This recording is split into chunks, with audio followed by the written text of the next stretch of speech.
I just want to thank everybody for watching my last couple videos, mainly on AMD and their breakout. Just wanted to follow up because we've got E3 coming tomorrow night, and it's going to be another possible large catalyst to move up to the 52-week high and beyond. Just for full disclosure, I do have long options on one of my accounts, and on my other account I've had trading AMD as well. I did sell most of my shares of AMD on Friday only because I wasn't sure what was going to happen with the Mexico treaty come Monday morning.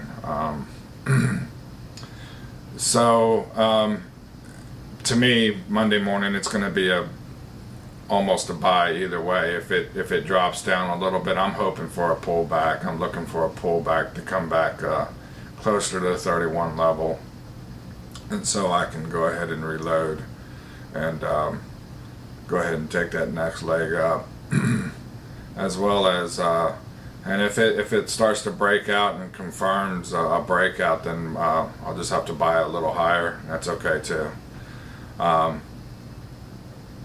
Just a couple of things. I know the last video I had made, I didn't have any news on Samsung yet, and that was kind of a surprise, came out of nowhere. But an important factor with the Samsung is that AMD's graphics chips are going to be going into mobile devices, and I don't think this will be the first one. I mean, once they get into a new market, expand into a new market, they're definitely going to be going to other places as well. We'll just have to wait and see where that is.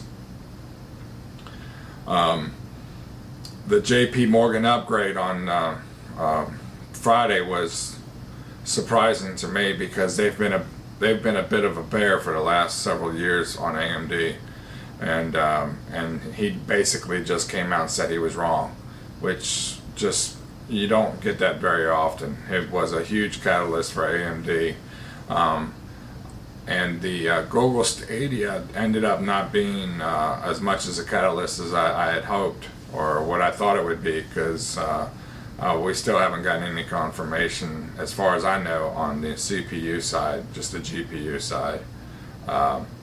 It still looks good though, so and that's fine. And I wanted to also, just for the comparison of Intel, NVIDIA, and NVIDIA, and AMD, the market caps, I had mentioned it in my last video, and just to make it easy, I went ahead and looked at the market caps. AMD is sitting at 35 billion, which is far below NVIDIA and Intel. Intel, even with its recent pullback down to the 40s, is still sitting at $206 billion. So they've got quite a bit of cash. NVIDIA is sitting at 88 billion right now, but you know, they've traded down quite a bit from their highs, because they were above 160 billion earlier at the beginning of the year, when they were trading close to $300 a share. So apples to apples, AMD has nothing but growth ahead of them, especially in the data center. And the data center is basically the highest margin market that they're going to be in, compared to the other ones. And then as far as data center, like I said, they're in Baidu, they're in Azure, and they are in Amazon's AWS as well. So yeah, E3 is coming tomorrow, and that's going to be interesting. It's going to be for East Coast time. I know it's going to be after work. You know, it'll be after hours, after market closes. So that's good. And I'm looking forward to seeing what we see, because I think maybe some of the biggest news may be coming in the form of Microsoft and AMD. Anyways, please like and subscribe. And let me know in the comment section if there's some questions that you might have about AMD. I've probably forgotten more about AMD than I know about them off the top of my head right now, but yeah, I'd like to hear back from you guys and see if there's something else that you're looking at. I am looking at a few other stocks. Beyond Meat is just crazy. It's turned into a speculative play.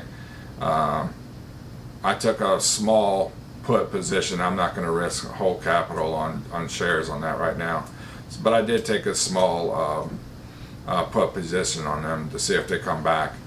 And there's a few others that I'm watching as well. But thanks. God bless. Have a great week.